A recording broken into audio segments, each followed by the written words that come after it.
Good evening, everyone. It's a pleasure to see you here tonight. My name is Harvey Rosenzweig, and I'm the president of the Rotary Club of Dunwoody. I would like to welcome you all to the 5th annual State of the City event.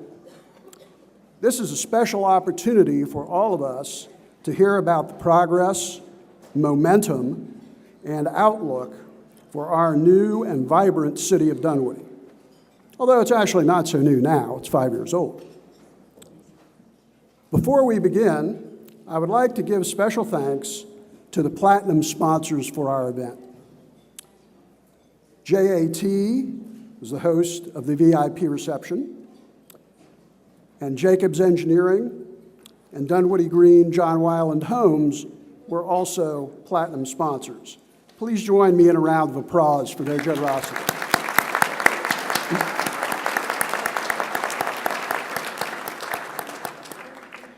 I would also like to thank all of the VIP gold and silver sponsors whose generous support helped make this event possible. I hope you support all of these area businesses.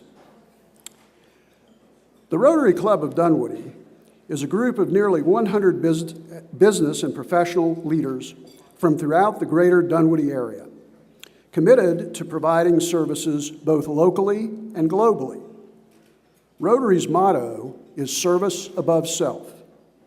Locally, we support and serve all of the Dunwoody schools, the Dunwoody Nature Center, Georgia Perimeter College, Dunwoody Police Department, and the CAB Fire and Rescue. This is our 30th anniversary year, and in those 30 years of existence, we have had an annual impact of more than $100,000 in charitable works in the communities we serve. Globally, we engage in projects through Rotary International, working to eradicate polio, providing health services to needy families, providing books to students who cannot otherwise afford them, providing clean water, and many other projects. If you would like to learn more about these projects and the many others that we're involved in, I invite you to attend one of our meetings.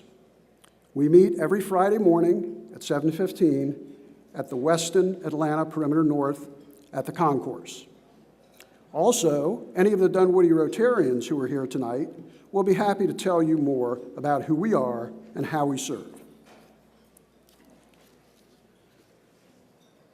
Joining me on the stage this evening are Paula Owens, Chair of the Dunwoody Chamber of Commerce, Julie Bolton, Operations Vice President, Underwriting, State Farm, and our guest speaker, and Michael G. Davis, Mayor of the City of Dunwoody.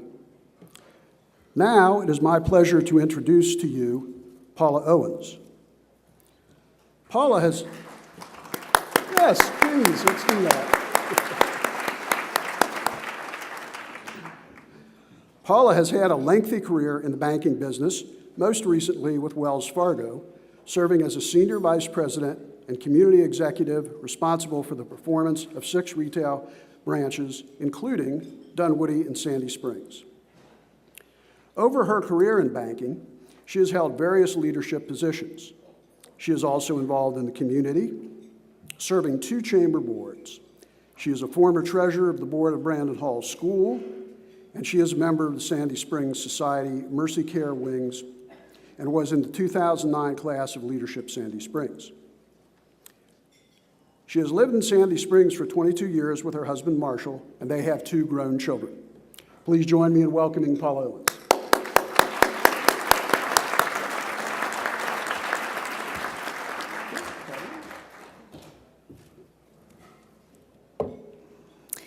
Thank you, Harvey. I appreciate that. Good evening, everyone. It is my pleasure to be here on behalf of the Dunwoody Chamber of Commerce, who is now 5 years old. We also are having a birthday. The mission of the Chamber continues to be that we are dedicated to the success of our businesses in Dunwoody, And we promote economic development, education, leadership, and advocacy. And we've really come a long way in the 5 years that we've been in existence.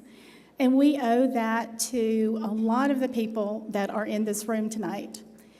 We are very thankful for all the sponsors, for our members, which are businesses, and for the city for their support. And especially we want to thank our board of directors who works tirelessly, many hours late into the night to try to get things done and accomplished for our members. So if you are a member, or if you are a board member of the chamber, or if you are part of our staff, would you stand and be recognized, please?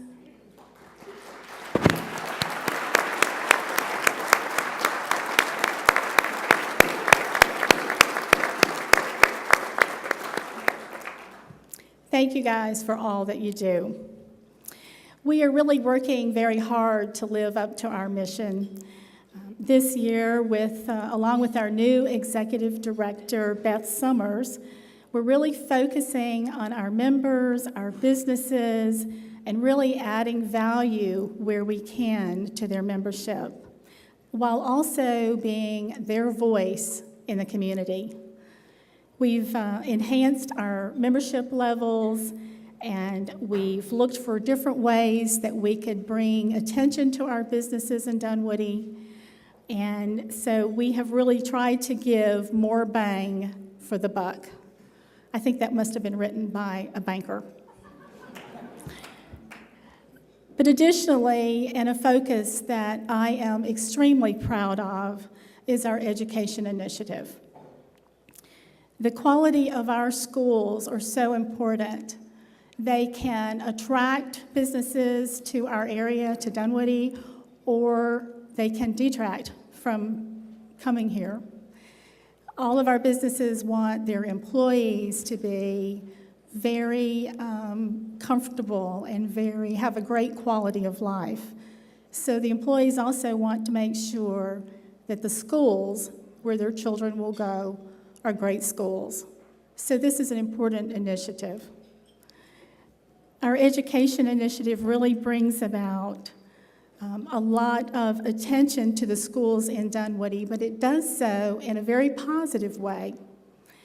One of the positive things that we are doing to recognize our education is to recognize the outstanding educators in our area. So thanks to Noel Maloof, principal at Dunwoody High School, and Hayward Westcott, who serves with me on the education committee, and many, many others, we tomorrow morning will be recognizing 7 teachers in our schools, one from each of the schools in Dunwoody, as Teacher of the Year. And with that comes recognition, breakfast, gifts, a special parking place for them in their schools, and we are very excited to be part of that. And that's a great positive thing that we can do. So thank you to our teachers. If any of you are out there, we appreciate it. Another thing that we are doing in addition to our education is starting an internship program. This is kind of new for us, but we're very excited about it, and we're doing it with our high school students. We're partnering our high school with businesses in Dunwoody and doing so that it complements the career pathway that those students have chosen. So we're helping them become interested in different areas, and we're partnering them with businesses so that they can learn and actually be a win-win situation for all. Soon, our first group of interns will be matched with businesses, and we will get started on having our first group go through, so we'll let you know how it goes. We're very excited about the partnership. We also continue to work on strengthening relationships in Dunwoody, not only with our members, our businesses, but also we want to strengthen our relationship with the city, with the CVB, the PCID, all the other nonprofits, because together we want Dunwoody to be the best place to be and the city of choice. So thank you for all of your support. Now I'd like to invite Councilman Denny Shortle and Caitlin Thomas from Georgia Perimeter College up to this stage for our innovation.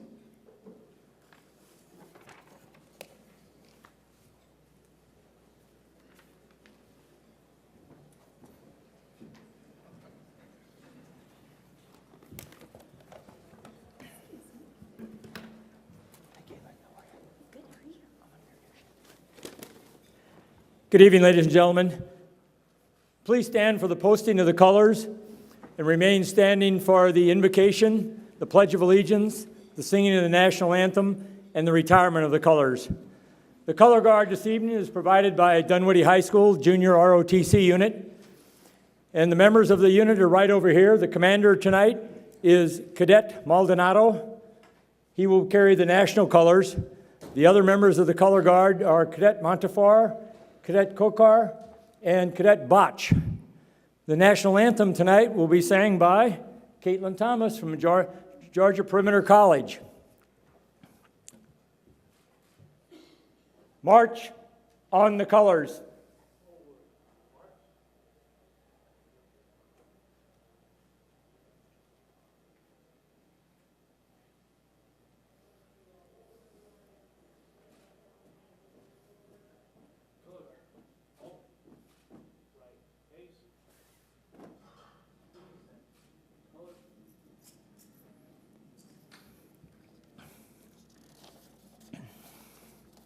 Please bow your head for the invocation, please. Dear Father of us all, we thank you for the 5 great years you have bestowed upon our city and our citizens. You have given us wisdom to recognize opportunities to improve our community for our citizens of all ages. You have given us volunteers who continue to step forward with unbridled amount of expertise and enthusiasm. You have given us leaders who do what is good for the present and for the future of all of our community. We thank you for our police force and for our dedicated city staff who work tirelessly and without complaint for the safety of our citizens and to make sure budgets are met, projects are completed, all for the enhancement of our community. We thank you for the cooperation and the support of our businesses and our corporations that make our city strong. And most of all, Father, we thank you for the team of 47,000 interested and knowledgeable citizens that live in the 13.9 square miles that is our community, the city of Dunwoody. For all of this, Father, we are eternally grateful to you. Amen. Please join me in the Pledge of Allegiance, please. I pledge allegiance to the flag of the United States of America and to the republic for which it stands, one nation, under God, indivisible, with liberty and justice for all.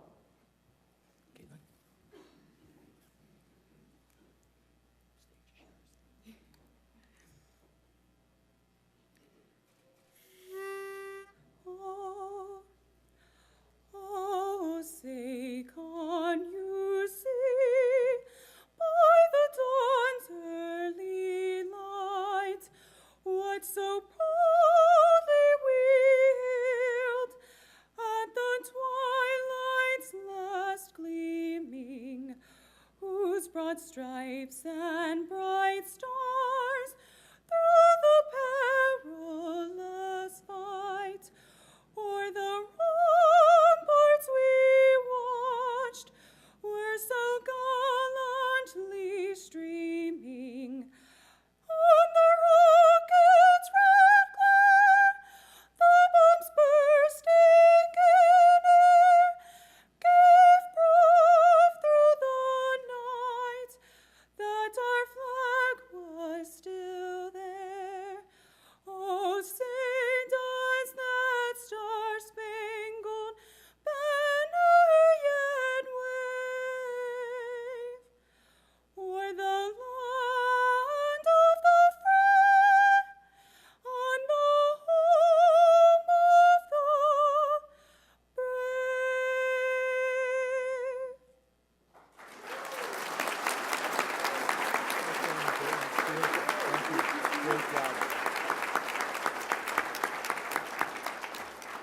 Just so everybody knows that the color guard and Caitlin are products of schools in Dunwoody, Georgia.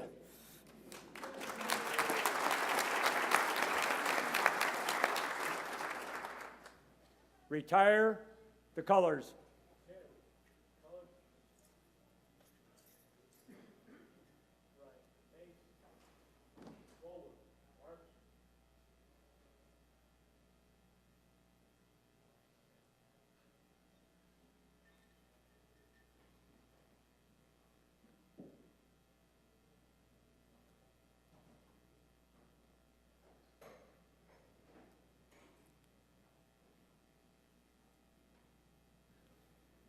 Thank you, ladies and gentlemen.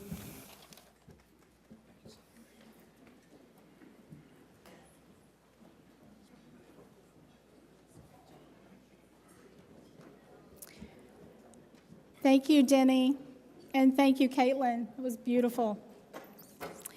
Now it is my pleasure to introduce our guest speaker tonight, and that is Julie Bolton. Julie began her career at State Farm in 1985 as an auto underwriter in Louisiana. She's experienced a series of career advances, taking her through several locations across the country. In 2012, she was named Operations Vice President for Property and Casualty Underwriting, and she currently oversees the personal lines division for the entire eastern half of the United States. Julie received her bachelor's degree in marketing from Northeast Louisiana University in Monroe. She holds numerous insurance industry designations. She and her husband, Jim, now reside in our area. They have 2 sons, 1 daughter-in-law, but most importantly, they have their first grandson as of last week, Jack Allen. So please join me in a warm welcome to Julie Bolton with State Farm.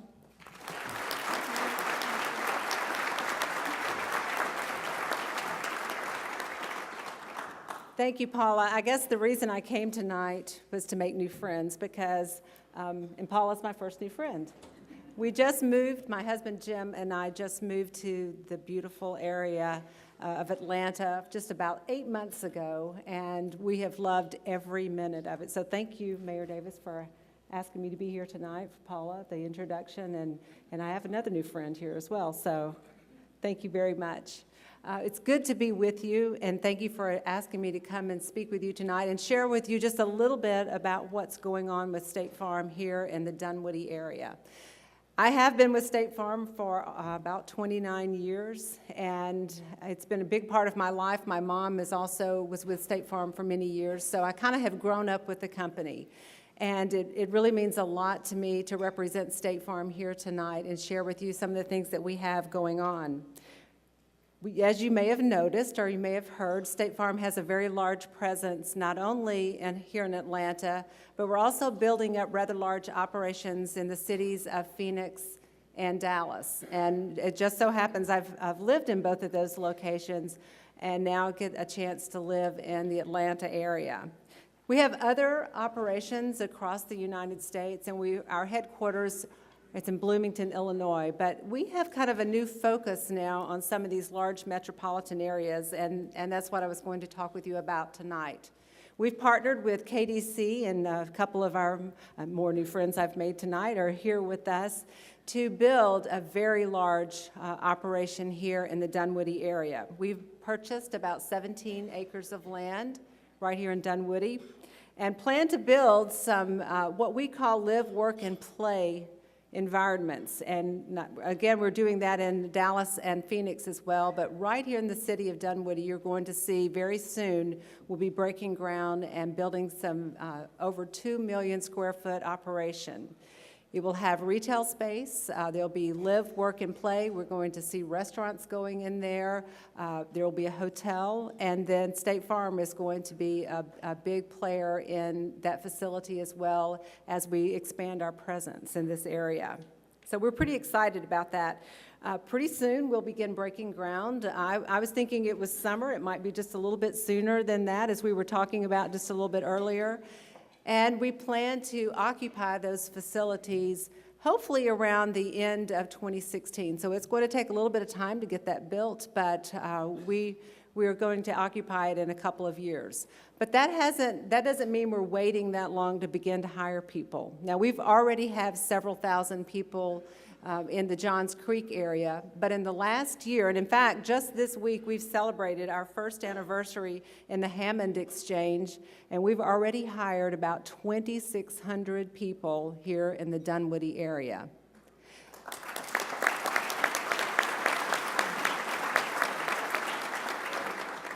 Combined with the people that are already working for State Farm that are up in the Johns Creek area, right now we have about 5,000 people, and before it's over, we probably will have somewhere in the neighborhood of 8,000 people, and many of them are going to be located right here in Dunwoody. And so that's a big reason why we decided to live here. My husband and I, like I said, we've moved and lived in a lot of places, and for the last 4 years we were in St. Louis, and when we moved to this different structure where I was given responsibility for the eastern half of the United States, in fact, everything east of the Mississippi, we began to look around, where is it that I need to be located? Where do I need to live? And, okay, I said Dallas, Phoenix, and Atlanta. Which one is east of the Mississippi? Here I am. But the good news is that new baby that I was talking about, or that Paula was sharing, he's about 8 hours away, straight down I-20 to Louisiana. So that was an additional incentive to be living here. So we're pretty excited about that as well. So you might ask, why Dunwoody? And again, to step back and think about these cities that I mentioned and what's going on there, and think about what is going on right here in the Dunwoody area. So there's some things that we looked at. First of all, we did want to expand in a place where we already had a pretty good many employees located and where we were already doing business. So obviously, this area met that. Even though the folks are up the street just a ways in Johns Creek, this kind of made sense here to locate in Dunwoody. Secondly, and you know this because you live here, this area offers many amenities that we think were really important to the type of employee we were trying to attract. So look around. MARTA is right here. That's a big part of the development that we are going to be expanding into in the next couple of years. Lots of things going on in this area, very metropolitan. That's the kind of place that we were looking for. And then as we hire that 2,600 people and many more to come, we were thinking about looking at a place that would help us attract and retain employees that will allow us to better serve our customers. It's a growing area with a population that matches the skill set of the people that we were looking for. So this area really met all of that, and that's why we decided to locate here. So we are pleased to be a part of the Dunwoody community. I am very happy to live here. Like I said, my husband and I live just a couple of miles from here. We wanted to be close. Now, I will tell you that part of that reason was because I didn't want a long commute, and I knew what the traffic was like here. And as we were talking earlier, the little weather events that we've had over the last couple of weeks were a bit of challenge, and I was one of those people that waited till about 1:30 to hit the road. So guess what happened? It took me about 2.5 hours to go about, everybody's got their story, right? It took me about 2.5 hours to cross the bridge, and I had across on Perimeter, and I parked my car in someone's parking lot. I don't know whose it was, but they were nice enough to allow it, and I walked the rest of the way home. So I was part of those people out there enjoying the snow as it came down. But anyway, I wanted to live here because I wanted to be close to the area. I wanted to get to know the people that are around us where we were building these operations, and so that's why we chose to live here. And I will tell you, we have not regretted it one bit. Now, we lived in St. Louis for 4 years. It's a beautiful city, wonderful people. It's the Midwest, but there's just something great about coming back to the South. And as I was telling someone earlier, no one asked me where I'm from. So my accent fits in very well here. So in closing, I'd like to extend my thanks to you, Mayor, and everyone that we've come in contact with since we came to this area. You've opened your arms to State Farm and welcomed us into this community. We have a lot of people, and I failed to mention this, but in addition to hiring people in this local area, we are moving people in from all over the United States from different operations. So you'll see other people, in addition to me and some of the folks at the table, that are not necessarily natives of the Atlanta area, but certainly have a history with State Farm. So thank you very much. I look forward to meeting many of you, and I hope we get a chance to visit sometime in the near future. And thank you very much for having me.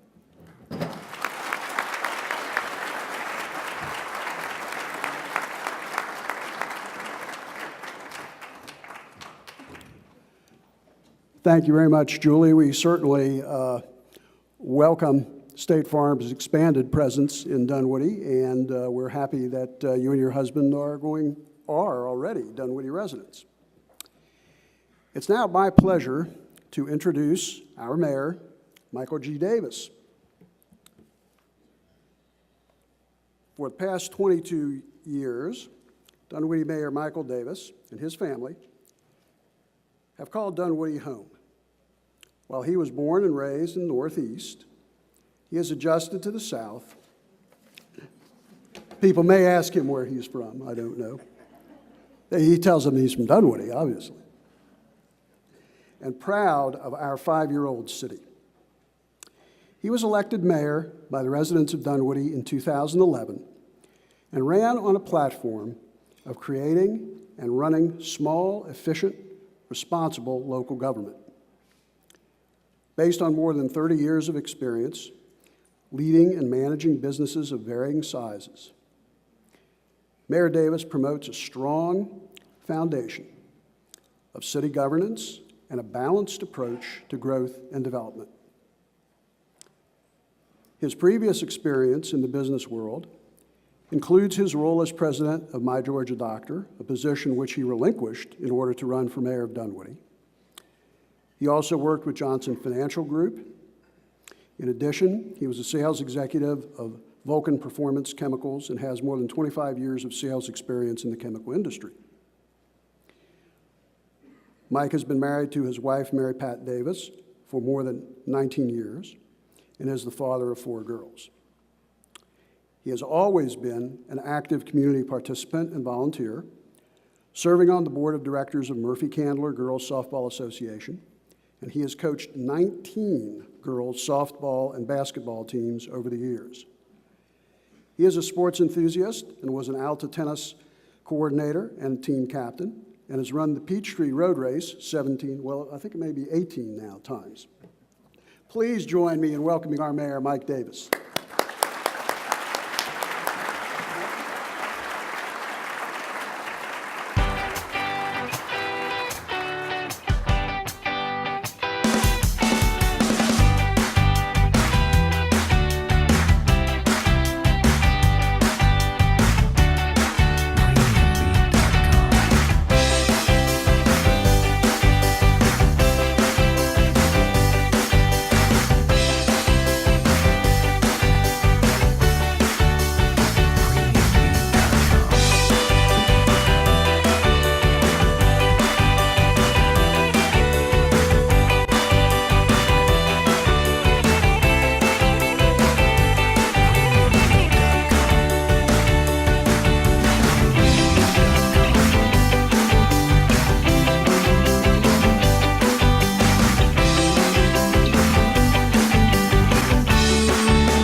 I think there's another video, isn't there? Maybe not. There it It's is. your birthday. Happy birthday. Happy birthday, Dunwoody! Happy Birthday, Dunwoody from Station 21. Happy birthday! Happy birthday, Dunwoody!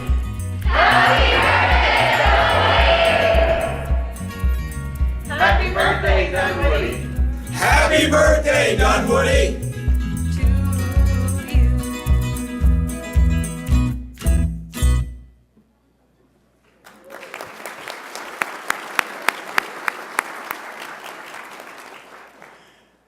Well, thanks for coming. It's our 5th year anniversary. We are proud to celebrate it and wanted to make sure that you all remember that this is our 5th birthday. Before I get started, I wanted to make sure we recognize some of our dignitaries in the audience.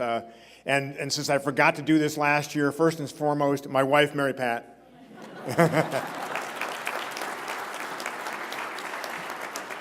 And Harvey, it's 22 years now, so. No, thank you. But let me recognize our elected representatives that are here. First of all, the entire City Council of Dunwoody is here, and we're thrilled to have these. So, guys, stand up as I call your name. Terry Knoll. John Hennigan. Lynn Deutsch. Doug Thompson. Denny Shortle. And our brand new member, Jim Reiteicher. Thank you. Thanks, fellas. Also wanted to recognize we've got our county commissioner here who represents this area and has for many, many years, Elaine Boyer.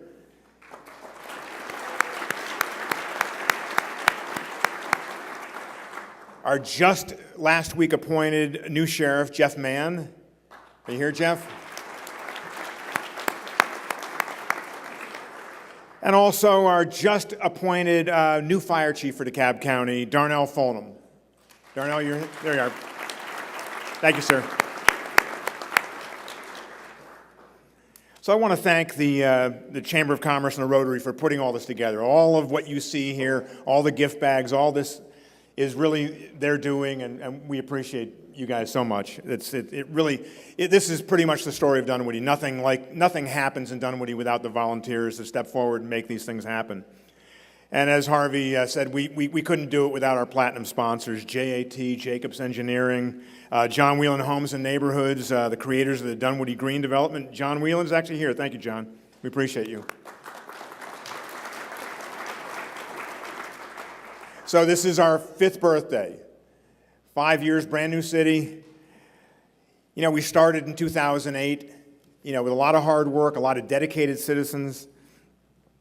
But you would think that starting a city from scratch during what do they call it, the Great Recession, would be really difficult. But the reality was it was really pretty easy for us because instead of being inundated, which we are now, with all sorts of construction contracts and developers wanting to do things in the city, everything went to zero for a while, and it really gave us a chance as a city to get started from scratch without having a lot of noise with people wanting to start new developments and creating new things. So what I think the theme of this whole thing is, and kind of what Julie was saying with State Farm, we're here in Dunwoody, and I love Dunwoody. I hope you catch that theme as I go. I truly love Dunwoody. I've been here since 1989, so that's 25 years now. And we really are in the perfect place at the perfect time. And it really is. It's a lot of fun being the mayor of a city as dynamic as this. So I can't tell you how much fun I'm having doing this. So it really is. I hope I convey that when I meet with all the people that come to see me and all the people I go out to see. So let me talk a little bit about the economic development that's going on in the city. We created the city, and the effort was to keep our taxes low. And really, and if you look at it, the businesses we have in Dunwoody and the businesses we attract to Dunwoody are what keep our taxes low and keep the services high. And when you're in the business of being a city official, you're really in the service delivery business. That's what we do. We deliver service. We don't make anything. We don't sell anything. We deliver service. And we can afford to deliver more and more service the more great companies come to Dunwoody and contribute to our tax base. So when I was elected, I really wanted to make it clear that I wanted to be the ambassador for the city, going out and meeting with the businesses that are here in the city, and really kind of heading up the retention effort. We have a great economic development team with, it's now 3 people. Mike Starling, fabulous guy, Allison Nally, and Dan Farr. And the 3 of them have really done a great job of getting businesses to come to Dunwoody, but actually Allison and Dan spend all their time on the retention side and basically use me as bait to get in to meet these CEOs, to get in and talk to them about why we want to keep them here and what we can do to make things better. And I know I recognize a lot of you guys that I've met with over the last year and a half or so. But we hear 2 things pretty universally, and Julie mentioned it for a second there. Traffic is bad. Actually, bad is not the word they usually use, but traffic is bad. And we know that, and we're working on fixing it. And we've got a lot of effort going forward. The governor's working pretty hard with us to recreate the junction of 285 and 400.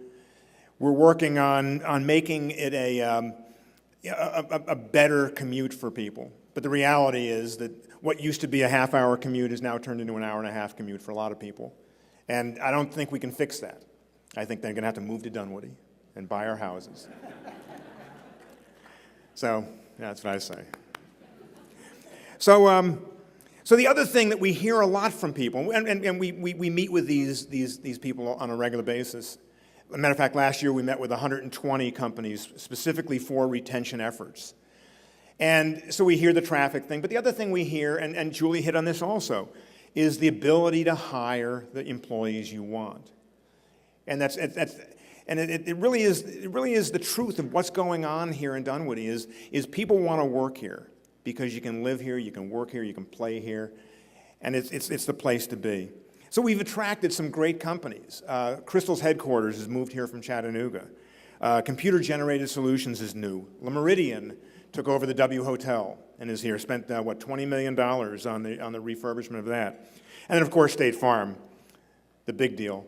But let me tell you a little bit about one of the companies that moved here last year that really, I think their story kind of really was the epitome of what we're talking about here. Electa moved into the terraces, and they are the people that make the Gamma knife.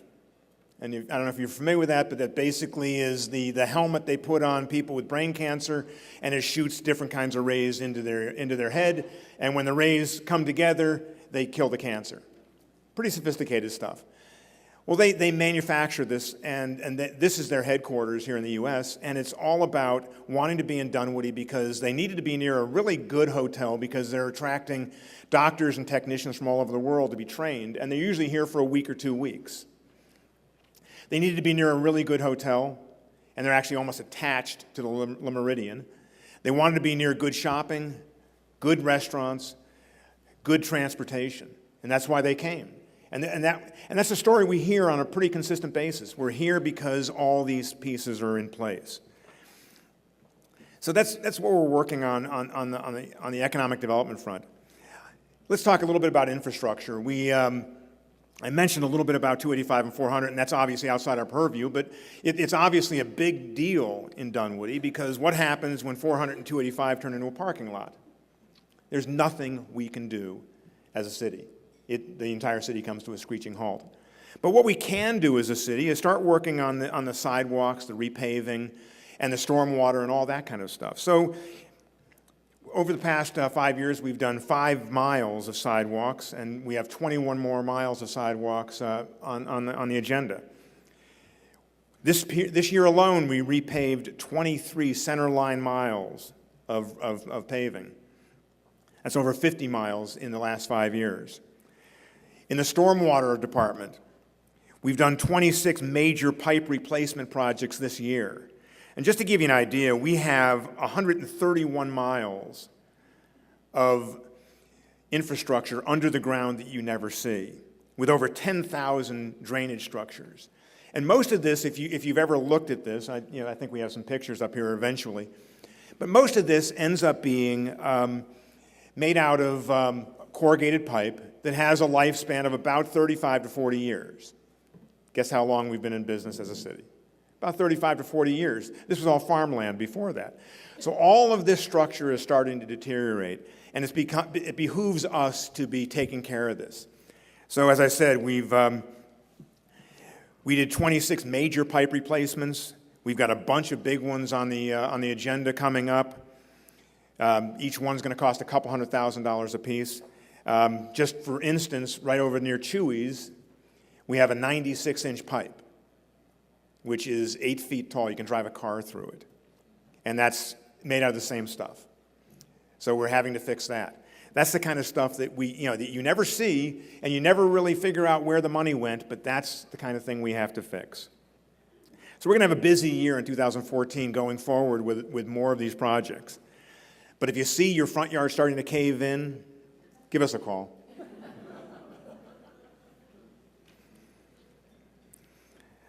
So let me talk a little bit about the Dunwoody Women's Club Adopt-A-Bench. I know we have a bunch of ladies here that are selling that program outside, so ladies, thanks for doing that. That's the kind of thing I was talking about with the nonprofits that step forward and want to get involved in making Dunwoody a better place. So think about buying a bench. After 22 months of hard work and a lot of citizen input, we rewrote our zoning code. It was handed to us by DeKalb County, and we knew that eventually we wanted to rewrite it and be more Dunwoody specific. So that was a major effort, took us 22 months, a lot of money, a lot of time, a lot of effort, and we appreciate all the work that went into it. We also did this past year what we call our grant program for our active nonprofits. And the nonprofits are the groups in Dunwoody that actually, it's neighbors and it's residents taking care of property the city owns in most cases, and they're in charge of it. And so we put together a $250,000 grant program so they could come to us and ask for different kinds of structural improvements to the property we own that they take care of. So last year, the Dunwoody Nature Center had a bunch of work done. The Sproul Arts Center had a bunch of stuff done, and so did the Dunwoody Senior Baseball. We've got a few others, and I think the word is out that there's money on the table if they want to come get it. So they've got to come to us and ask for it. So hopefully more of them will be involved in it in the future. But this was all about investing in the infrastructure that we already have. But instead of the city trying to decide how to or what to spend the money on, we went to our nonprofits and said, come to us with what you dream of having on the property. It's our property anyhow, but you have a better idea of what can be done. So that becomes a very big deal for us and a very integral part of how the city moves forward and how we make improvements that the citizens want, not just being directed by our engineers and our staff, but actually the citizens are coming forward with these ideas. So it's been pretty neat. I think this coming year, I think it's going to be a lot more rigorous. I think we're going to have a lot more interest in getting their hands on that money, so we'll see how that goes. It'll be interesting. I wanted to talk a little bit about education, and I just noticed, this is perfect time, I just noticed that our state representative, Tom Taylor, is here. And I just want to...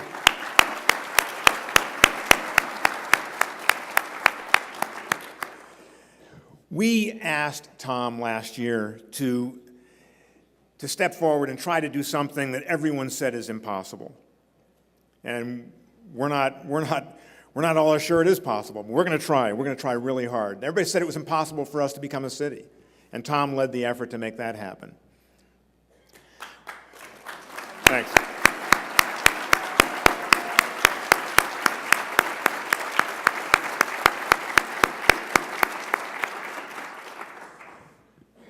Tom, you're our hero. But we gave Tom the task of trying to get our own school system here in Dunwoody. As you know, the DeKalb County school system has been having some problems. And the system in Georgia is very county-centric. Counties are really the main governing bodies. The cities in Georgia are kind of second-class citizens in a lot of ways to the counties. Every county has a school system. I think, what are there, 20 city school systems in the state? 21 city school systems in the state, and then 189, 79, 159, something. I'm not real good with details, as my wife will tell you. The point is that we wanted to do better than what's being given to us by the county school system. When we moved here, the DeKalb County school system was one of the best in the state. And we have one of the highest school system taxes in the state. And yet right now, the graduation rate for the DeKalb County schools is 58%. And that is, on any scale, that's failure. I used to tell people that at least Dunwoody schools bring DeKalb County schools up to mediocre. But 58% isn't even mediocre. So that's what we're shooting for. And that's going to be our city council's major effort. We, the city council, or the city of Dunwoody, with the city council's vote, unanimously, I should say, elected to spend the money and pay for the feasibility study to see if we can actually make this work. Turns out we can make it work great, and it'll be, the money is there to make this work, just the same kind of feasibility study we did when we wanted to become a city. So the point is, and I want you to keep this in mind because this is going to be a hard task to get through. And Tom warned us when we first asked him to do it. He says, whoa, that's a tough one. But he took the reins, put the bit in his mouth, and ran forward. And we're going to try again next year, and we're going to try again the next year after that, and we're going to try again. It took us 3 years to become a city. We'll keep trying. 3 years, 4 years, 5 years, we're going to keep on trying. The key is that we know we deserve better, and we know we can do better. So keep investing in what we're doing. Keep on staying in touch of our glass group, and we have a group of citizens that are involved in this. And I can't tell you how much I appreciate you guys doing all the work you've done. Let me talk a little bit about our police. I don't know how many of you saw the national news last week with our diaper-changing police officers. Officer Carrie Stallings and Officer Mark Stevens were seen on CNN and also the Today Show last week. And the story is that at Walmart, somebody was shoplifting and left the kids in the car. When we arrested the parents, the kids needed a diaper change. And that's the kind of men and women we hire in our police force. These are young parents, young fathers and mothers that are in our police force already. So our guys knew exactly how to do this. They weren't thrilled that their wives were seeing them do it on TV.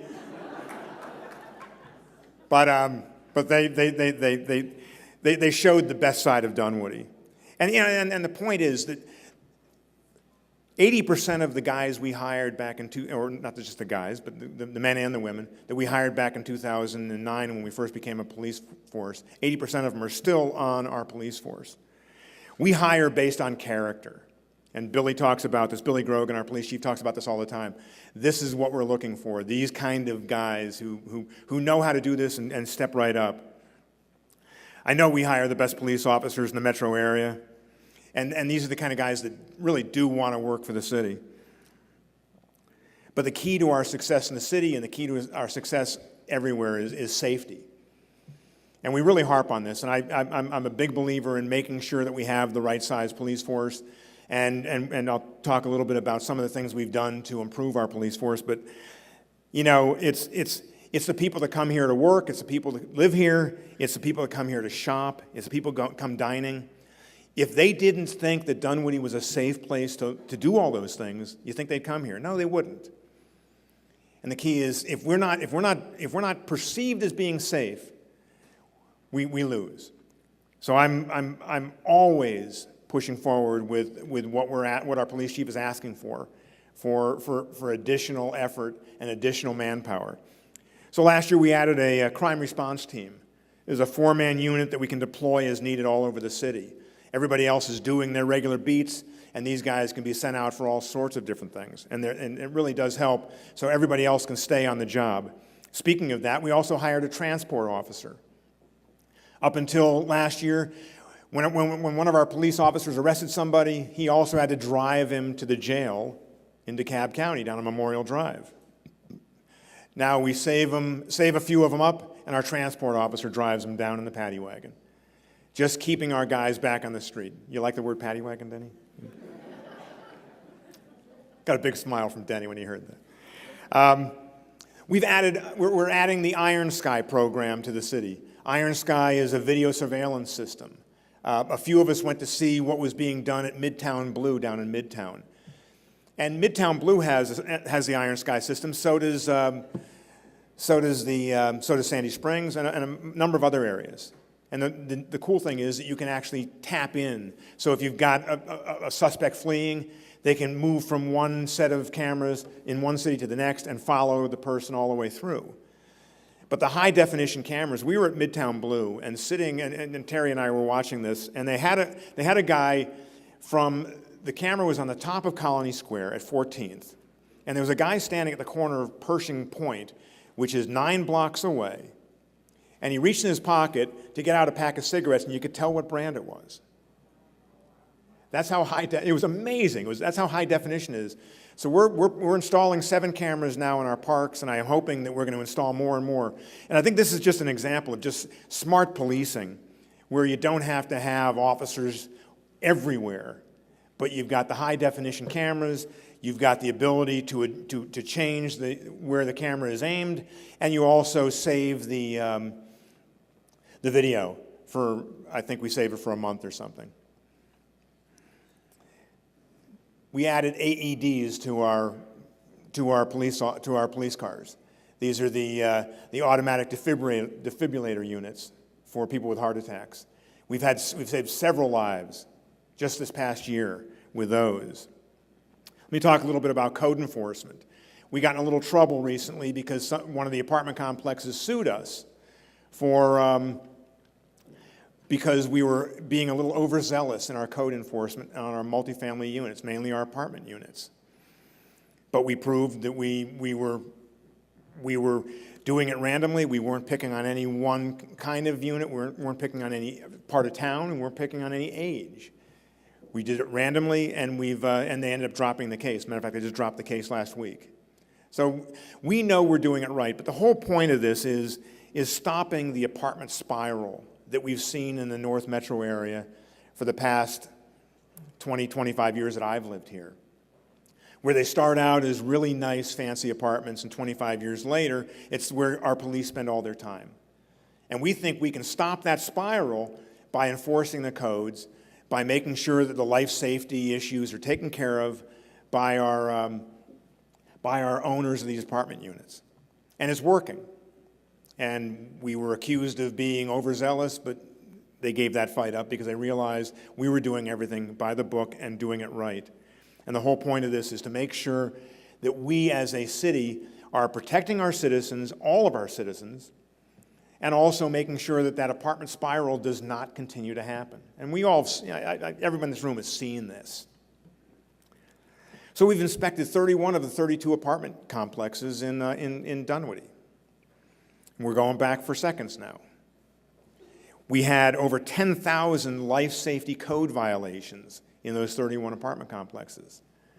And these are I've seen the pictures, and it's amazing. Bad wiring, bad plumbing, open electric boxes, just places where a couple of kids playing around could easily get hurt, and pretty badly.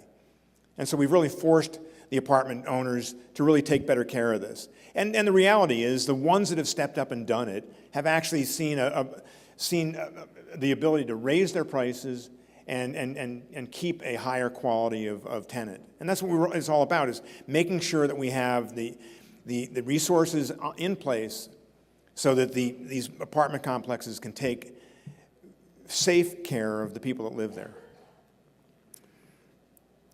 So, let's talk a little bit about quality of life here in Dunwoody. And this is really what we really want to talk about here. We're starting we're actually paving now phase 2 of our Brook Run Trail. We did a 7/10 of a mile section of it last year. This is a 12-foot wide concrete trail that went through, we did about a third of the trail that we wanted to build in Brook Run Park.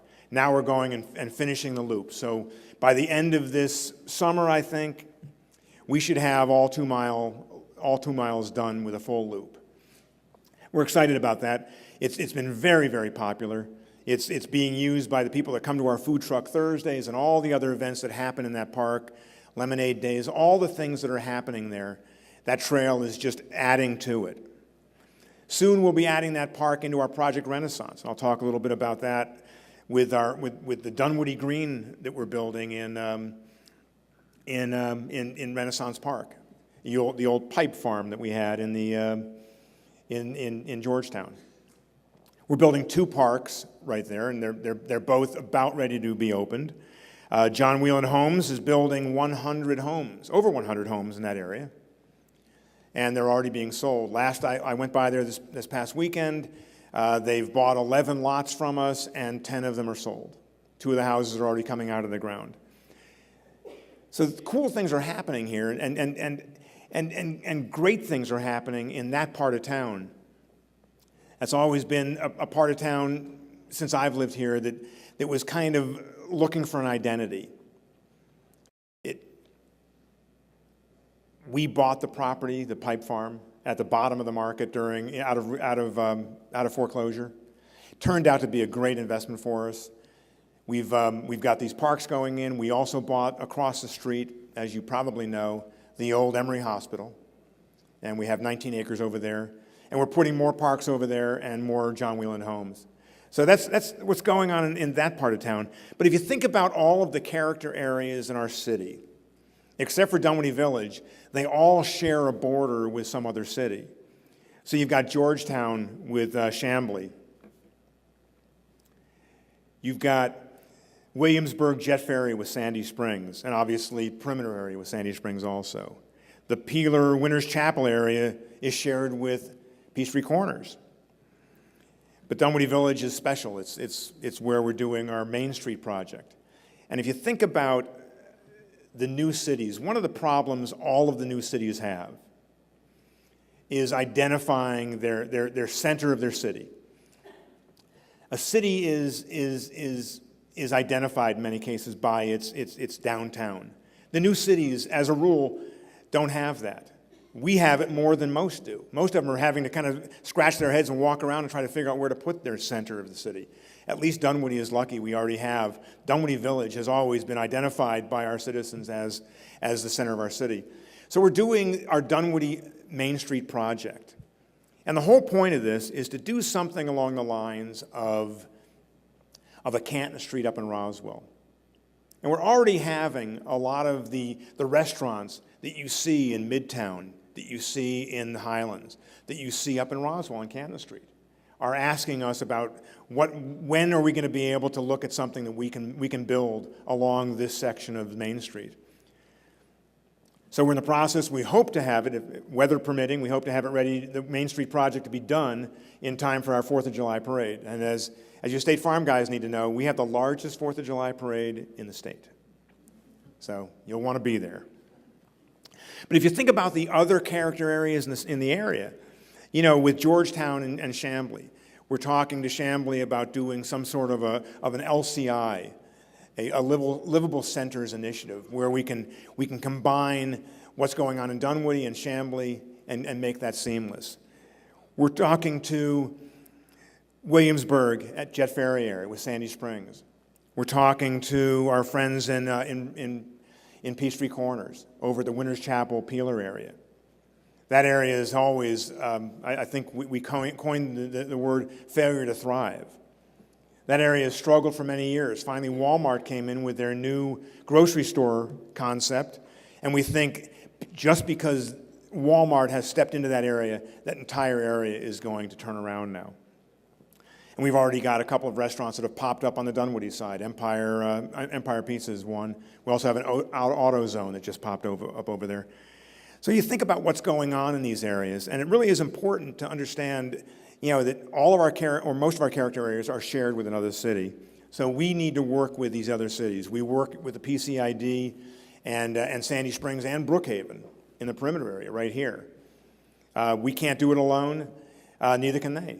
But working together, I think we're making a major step forward. But on the Main Street project, let me get back to that a little bit.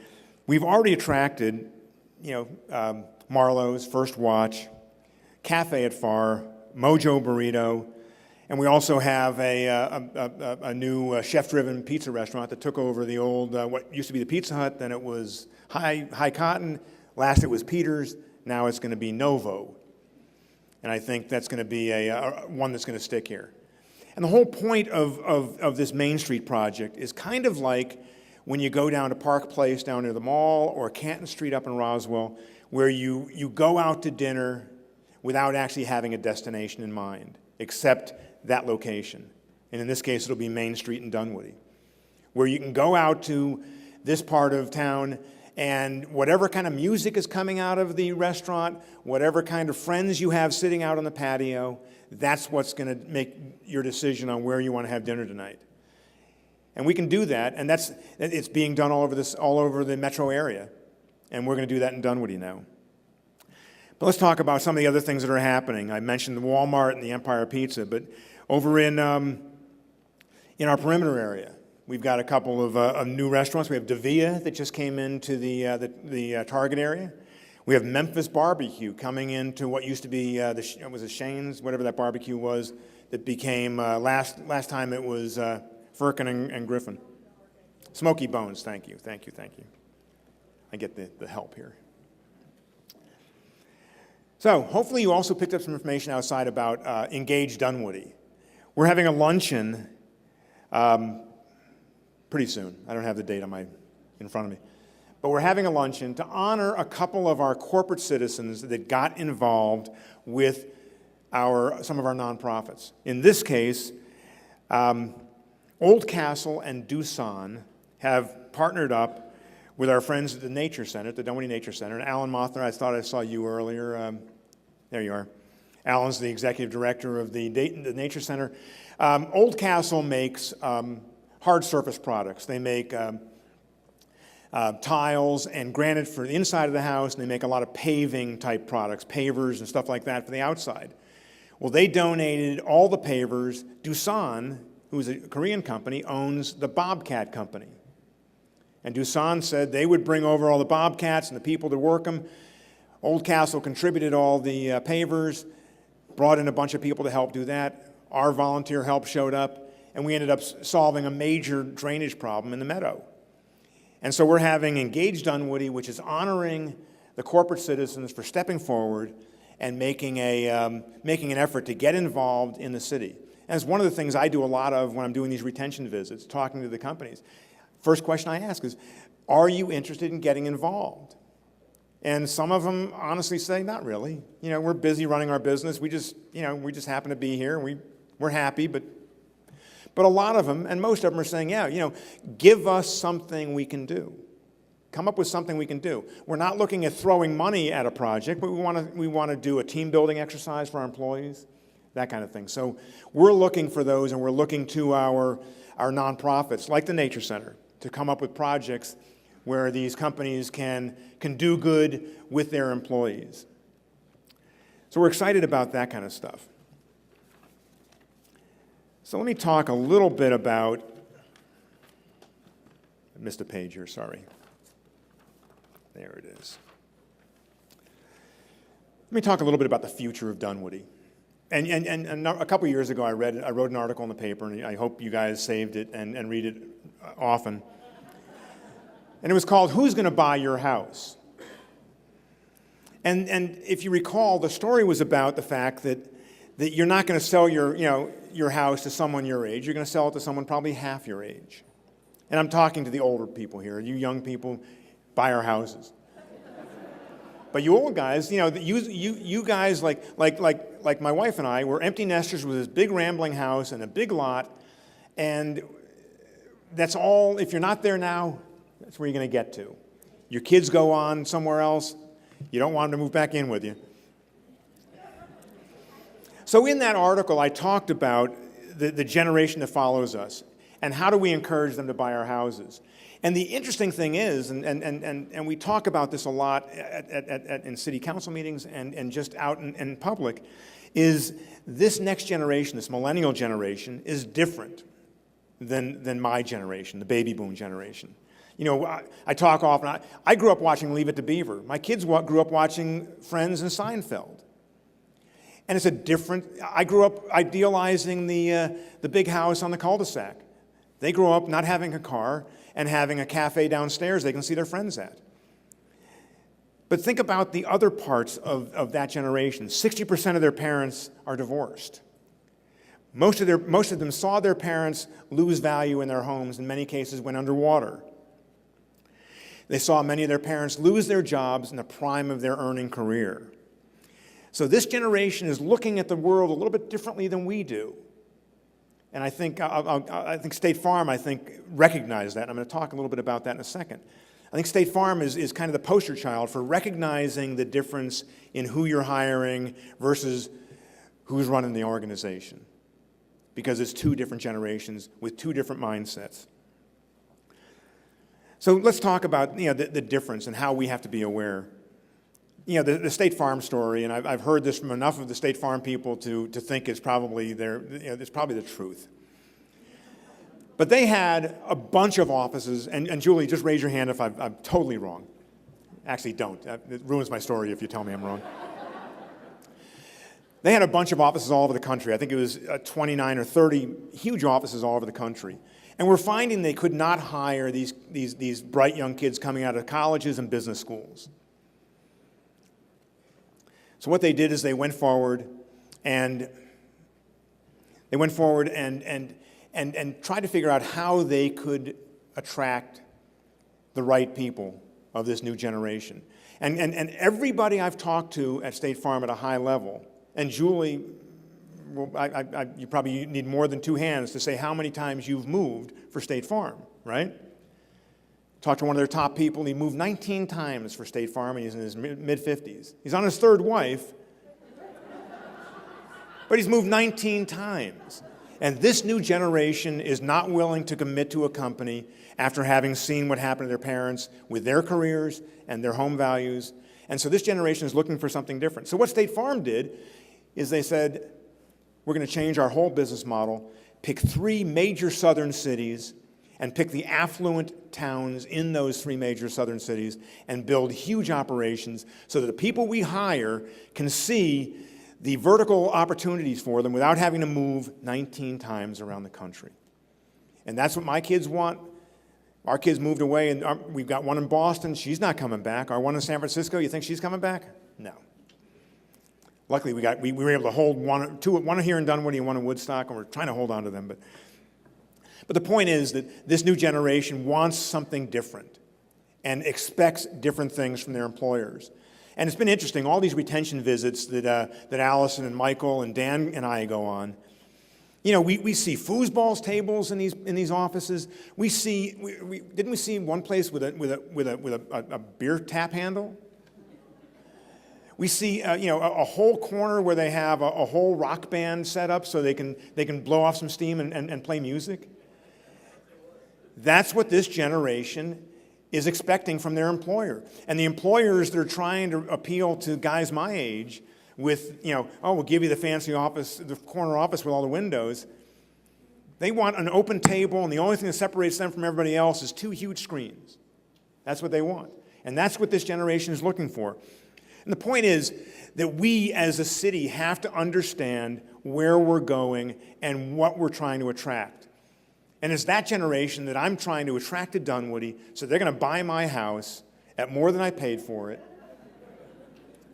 And hopefully there's enough of them out there that want to live deep on a cul-de-sac with 3/4 of an acre and 3,500 square feet of house. Let's hope. But that pretty much describes a lot of us. We've got the big house, the big yard, no kids at home, and trying to figure out what's going to happen next with our ability to sell our house. And fortunately, Dunwoody is lucky. And I said before, I love Dunwoody. I picked the right place, the right time, and it's been the right decision. But I think by attracting the kind of companies we attract and showing all the other things we do, all the great things, the parade, Light Up Dunwoody, Lemonade Days, all, you know, the thing on Mother's Day with the arts thing, all the cool things we do. I know you guys are thinking, he doesn't even know the name of that. That's all right. I go to it and I buy Mother's Day gifts. But the key is we have all these things, and this is what this generation wants to see. They want to see sidewalks, they want to see places they can live, and they want to see places that they can have for a long time. And that's, I want to close with a couple more thoughts. You know, Dunwoody is blessed with having fabulous jobs and fabulous companies and enough traffic where people realize they can't live in Villa Rica or Douglasville or Conyers and get here at any decent time. So I think we're going to be attracting those people to live in this area too. But if you think about it, we have a situation with our kids. I'm looking for my final note here, sorry. So what we're looking for, and the last piece of this, is we have the great jobs. We have the nice apartments for these kids coming fresh out of college. We have, when they get married or engaged or get a better job, they buy a townhome in Dunwoody. They start having kids, they buy the house on the cul-de-sac. Now, the one thing we're missing is, where do you go from the cul-de-sac to the next level when you want to get rid of the big house and all the rambling rooms? So that's the one thing I want to see us do in Dunwoody in the future, is start to figure out how to provide that next step before we all go to the nursing home. That step between the rambling old house. So we want the master on the main, we want a small yard, we want a place where we can lock it and leave for a month. And I think that we're beginning to see that with what we're seeing in the John Whelan neighborhood, in the Dunwoody Green, that kind of thing. So I want to thank all the organizations that have been involved in Dunwoody, the nonprofits, all the great companies, the restaurants, the stores, the schools, the colleges, and also of course the city employees. But most importantly, I want to thank all the great citizens for really being involved and really making the city move forward the way it has. So thanks for all coming tonight. I love Dunwoody.